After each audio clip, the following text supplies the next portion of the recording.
Good morning and welcome. My name is Ryan Yomber. I'm with the Multnomah County Communications Office. We're here today to talk about the work underway to launch a deflection program in Multnomah County in accordance with House Bill 4002.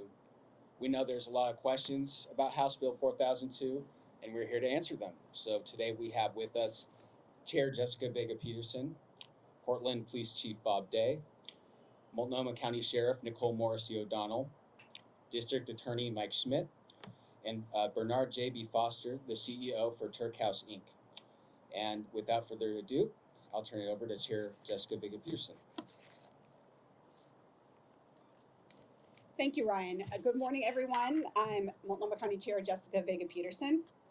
Today, we stand before you as a united group to talk about our response to the statewide recriminalization of drugs that gives us an opportunity to strengthen the handoff between law enforcement and behavioral health, and to increase access to treatment and recovery.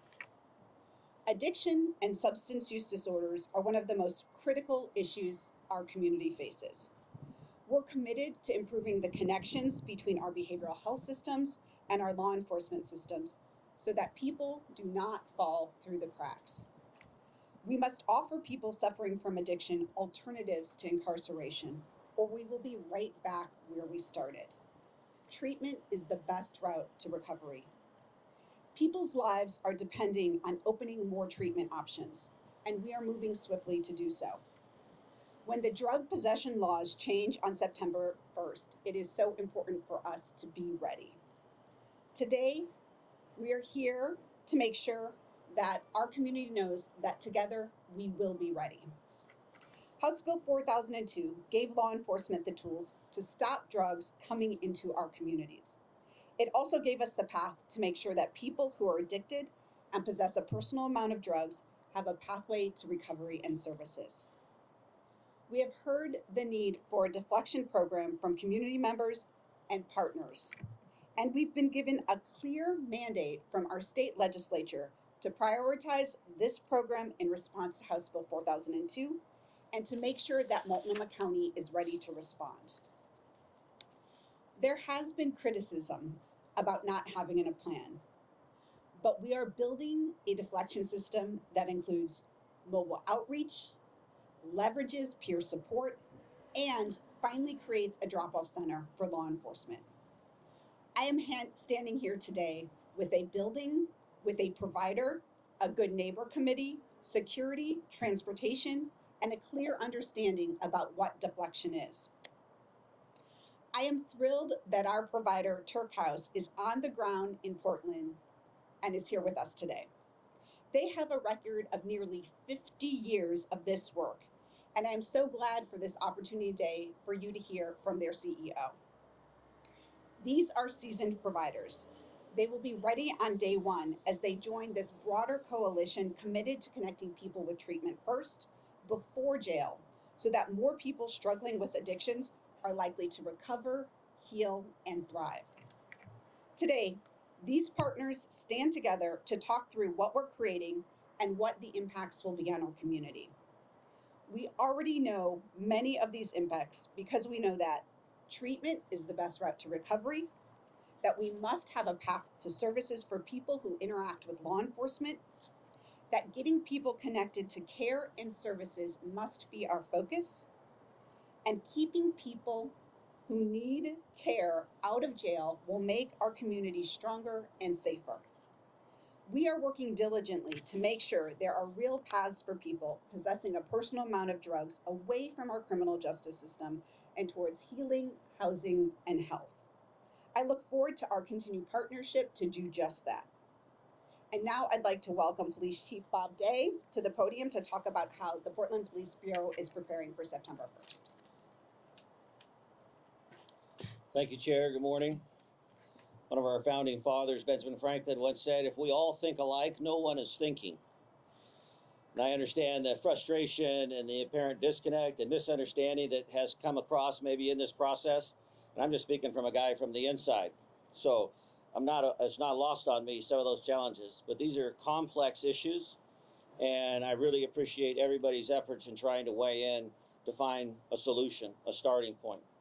As we are speaking right now, the operational teams for the Multnomah County Sheriff's Office, Gresham PD, and Portland PD are meeting to begin thinking of ways and strategizing ways to be able to operationalize this deflection program.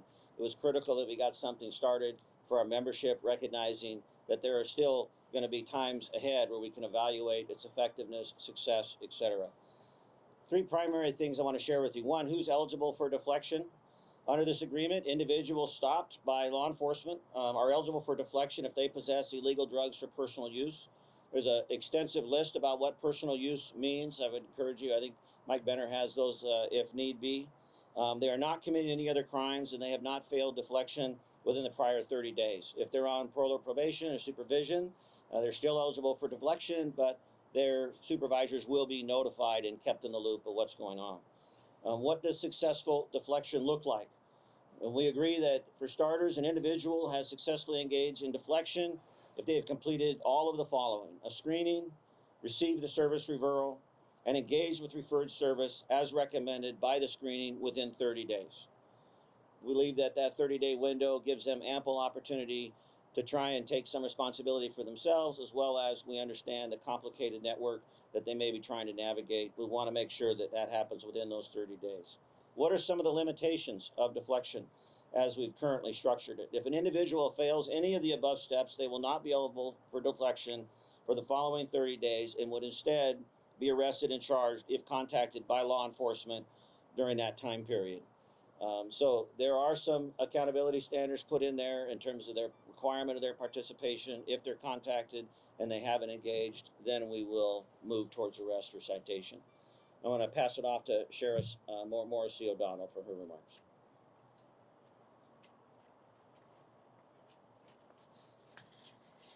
Thank you, Chief Day. I'm Nicole Morrisey O'Donnell, Multnomah County Sheriff. Today I'll be speaking with you about our shared commitment to reviewing data every 30 days, the experience of individuals and providers, and our public safety needs. We understand the grave importance of data-driven decision-making, and it is also important to recognize that this framework for deflection was developed with what we are currently experiencing today. And the communities that each of us serves in are drastically different, and they look different than 5 years ago with respect to the public safety needs and the additional behavioral health challenges. Our review will include, but it will not be limited to, analyzing the date and location of each contact, demographic information, the connections that were provided to engage with treatment and/or additional services, and the outcomes of those referrals, the experience of individuals involved in the deflection process and those of the service partners, utilizing practices developed in partnership with our health department and the provider to gather this feedback. We'll be looking at tracking both behavioral health outcomes as well as support provided to the individuals and their thoughts on the ways that support is helping them take the next steps, and our collective public safety needs. Our three agencies are working together to align our operational efforts, as mentioned by Chief Day. We'll be tracking what officers and deputies are seeing in our community when deflection is utilized over entering the criminal justice system, as well as how often individuals engage in the required next steps as defined by their screening. Having these 30-day reviews will allow us to critically evaluate what is working and allow vast opportunity to adjust along the way. Accountability for individuals entering deflection is a shared responsibility of this group. In our 30-day reviews, I am hopeful that we can identify the services that are missing from this initial framework and utilize our criminal justice system when it is needed. I do appreciate the collaborative work that is happening and ongoing with this group. Providing a path to deflection gives law enforcement another tool to help people in crisis get the resources and services that they desperately need, and also provides a pathway away from the criminal justice system when it's appropriate. Thank you very much, and I would like to now turn it over to District Attorney Mike Schmidt.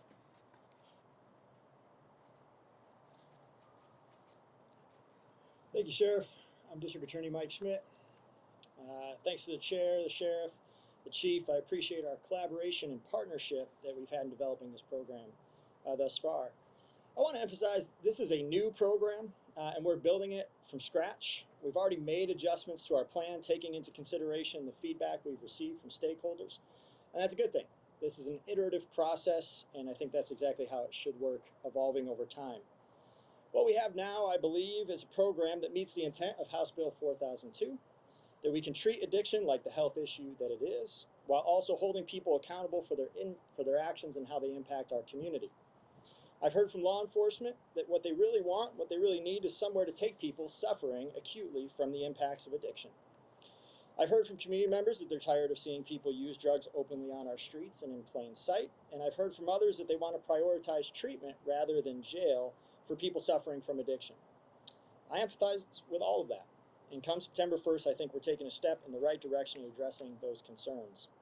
We all recognize that addiction and recovery is not a one transaction exchange. Because of the nature, it will require multiple attempts at treatment. That's why, if deflection fails, conditional discharge is built into the criminal prosecution process in House Bill 4002.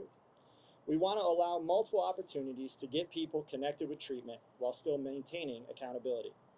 The bottom line is law enforcement needs tools to stop behavior that harms the community, and the goal needs to be to connect people with treatment, not incarceration. And I think this program works towards those goals. So with that, I'm going to turn it over to Bernard Gyebi-Foster, the Executive Director of Tuerk House.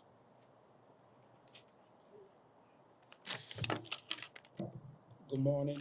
My name is Bernard Gyebi-Foster, and I'm the CEO of Tuerk House, Inc., a substance use treatment facility from Baltimore City, Maryland. Tuerk House is a nonprofit drug and alcohol system that was created in 1970. Over those 50 years, we have grown to see over 70,000 patients across our various continuum of care facilities. We are extremely proud of the treatment model that we have in Baltimore, and we are hoping that we can also replicate that same sort of system of care over here in Multnomah County, Portland. In fiscal year 24, Tuerk House provided care for nearly 11,000 patients in the greater Baltimore community. Out of those 11,000, 80% of the patients were deflected from the emergency department services. Out of those 4,000, 68% were able to stay sober for a good 30 days. And out of that 60%, a good 40% were able to maintain sobriety for a year. Among our most significant accomplishments was the creation of the Maryland Crisis Stabilization Center and the Crisis Sobering Services in 2018 to help divert overdose-related patients from the emergency services.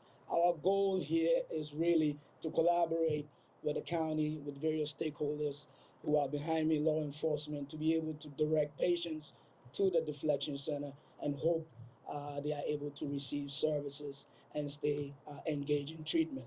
We want to thank the chair of the board, Chair Vega Pederson, and the rest of her team in welcoming us to Portland. Our hope is to collaborate. It's going to be an assiduous process. It's not going to be a one-day event. And so we are hoping that come September 1, we'll be able to open the deflection center and welcome patients who are in dire straits and are in need of services. Once again, we just want to thank everyone involved, and we hope to continue collaborating as we move forward. Thank you so much. Thank you, Bernard. And with that, we have time for a few questions.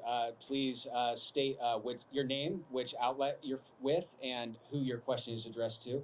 And we'll start with Ezra. Ezra with KBTV. This is for Sheriff O'Donnell. So Sheriff, yesterday there was some disagreement and some confusion between Mayor Wheeler's office and your office. We heard somewhat of a disconnect of booking people who are arrested for daytime camping bans. Have you been in touch with Mayor Wheeler since yesterday? First, I want to reiterate that I want to respect everyone's time with respect to 4002. Our statements that were provided over the last couple of days stand for themselves, and I will always be a collaborative partner with the Portland Police Bureau and the City of Portland as we navigate extremely challenging times with respect to public safety and developing the best outcomes for all of our community and the safety of our community. And you said in your statement that you weren't going to be booking anybody on city ordinance violations. Do you stand by that still? At this point, I'm standing by that statement in anticipation of having an opportunity to have further conversations with our public safety leaders and the city of Portland to again determine the best pathways forward to support community safety in all of our communities. Next up, Blair. Yeah, Blair with KTW. My question's for Chief Bob Day. How do officers plan to keep track of the timeline of each person who would potentially violate deflection and then need arrest? The 30 days is what I'm referring to. Yeah, the timeline piece is definitely part of the conversation. You know, we'll be looking for the county and deflection coordinator to be able to provide that real-time information. We'll probably, I'm speculating now, but we'll probably be relying upon our current communication systems, whether that be through the MDCs, the computers in the car, so that when we run somebody, it'll come up and say, hey, here's the information, you know, here's the dates, etc. This is not uncommon practice in other areas, but it will be incumbent upon the county to be able to provide that in regular real time so we can have that accurate information. Lisa. Just a follow for Chief Day for a moment. Chief, on September 1st, are we going to see officers shut down open drug use? Yeah, so the question is, on September 1st, are we going to see officers shut down open drug use on city streets? I would hope that we always will use our discretion when we're enforcing the law. So to just say that there's a blanket policy around that would not be appropriate at this time, but I will be relying upon and expecting our members to be engaging in enforcement around this new law. So in the past, as you've known, we have been interdicting with Measure 110 resources, you know, issuing citations and connecting people with services. And now with the change, yes, I anticipate there to be arrests, but I also anticipate a reliance upon the deflection center. We have to settle into this thing and give it an opportunity to work. And so that's going to be my message in the organization. Yes, to take action. Yes, to participate in the deflection center. Isn't that part of the situation with the 4002 to shut down open use?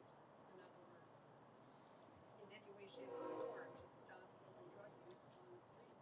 Yeah, we will be addressing open drug use on the street. And we've been doing that under 110, and we're now going to be doing that under 4002. And under 4002, we'll be taking people in custody, and we'll be taking them to the deflection center. If they're not eligible for deflection, then we'll be taking them to jail. Do you have any idea how many people at a time you can do? No, at this time, I don't know what the numbers will be. Max. Thank you. I don't know who can answer this, whoever. One of the criteria is that people engage with a service provider. What does that mean? What is engage? And then the other question is, what will be the hours of the deflection center come September 1st?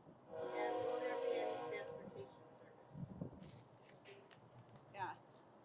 So thank you, Maxine. And I want to make sure because there are several questions in there. So I'm sorry. The first one was engage. What is engage? Yeah. So it was really important for all of us standing here, as well as the other folks who have been a part of the 4002 conversations, that there is accountability for people in engaging with services. The legislature in House Bill 4002 was expansive in what constitutes deflection, which it includes recovery and treatment services, housing services, and other services. So what we are saying is that whatever that individual pathway for that person looks like, what they need to be on the next step, that they need to abide by that next step. They need to engage in that next step, and they need to do so in 30 days. So that could be going into housing, that could be getting into detox, that could be getting into their treatment beds. They need to positively engage in that. And that is something that we are going to be tracking when the sheriff was talking about the data. One of the pieces of data is the date that they engage in those services. That is information that we are going to be tracking, so we know affirmatively that whether they did or did not engage in services. So is that just like meet with the provider, or do they have to like Yeah, that's a really good question, and it's going to depend on what that service plan looked like for that person.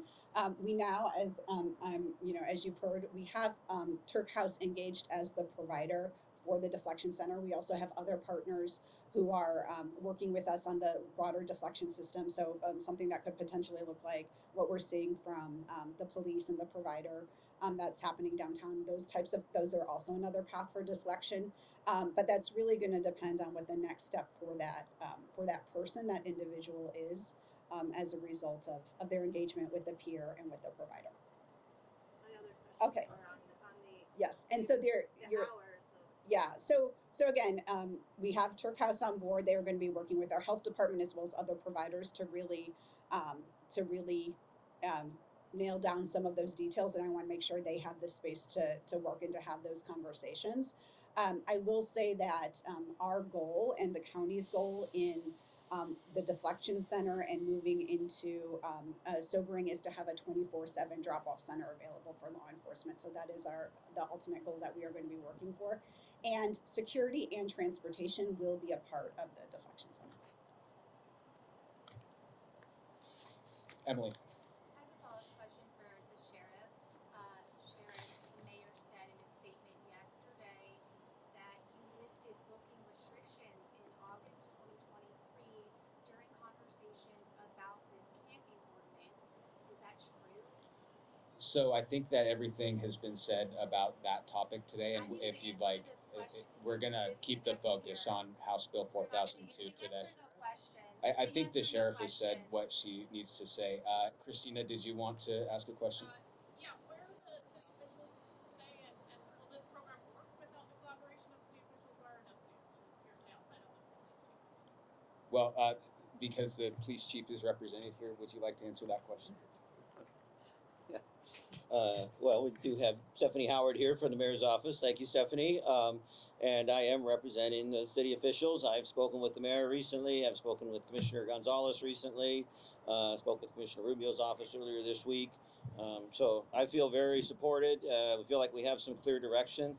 We had to get this plane on the ground. As I mentioned, for the men and women that are actually being tasked with doing this work September 1st, we really owe it to them to be able to give them some clarity and some direction. So I feel confident that we're in that space.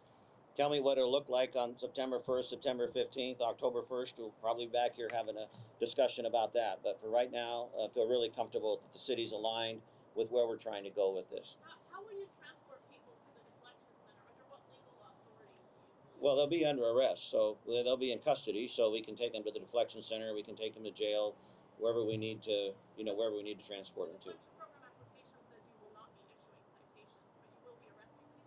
Correct. If somebody's taken into custody, let's break this down. If somebody's taken into custody, they're under arrest. So whether they're issued a citation or not, we can unarrest people. You can take somebody into custody and then decide, based upon the evidence, the information, to unarrest them and have them walk away, not just in relation to this incident, anything at all. So when I say that they'll be under arrest, they'll be taken into custody and then we'll be taken to the deflection center. The officers are still going to be writing reports. We're still going to be collecting evidence. We're going to be doing all of this as if it were somebody that was going to jail. So there'll be documentation of all that.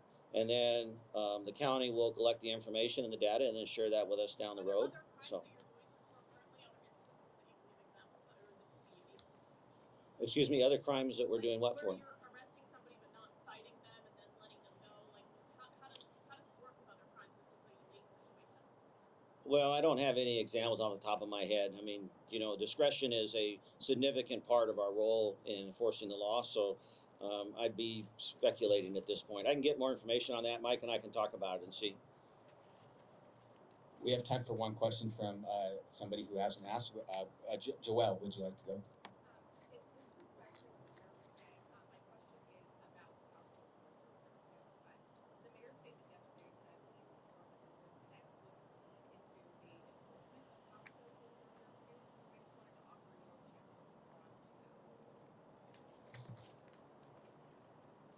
Again, I remain committed to working with our public safety partners, all of our service providers, to ensure that we are operational and moving forward on September 1st, and that we are continuing to evaluate our progress, any gaps, and that we are also continuing to modify this system to ensure that it is serving the needs of our community and supporting public safety. Sheriff, do you have a different story than the mayor? How Hey, the public trust that the city and the for, county work together? So we're going to have opportunities to follow up directly with the public information officers who are here today. So thank you all for your time.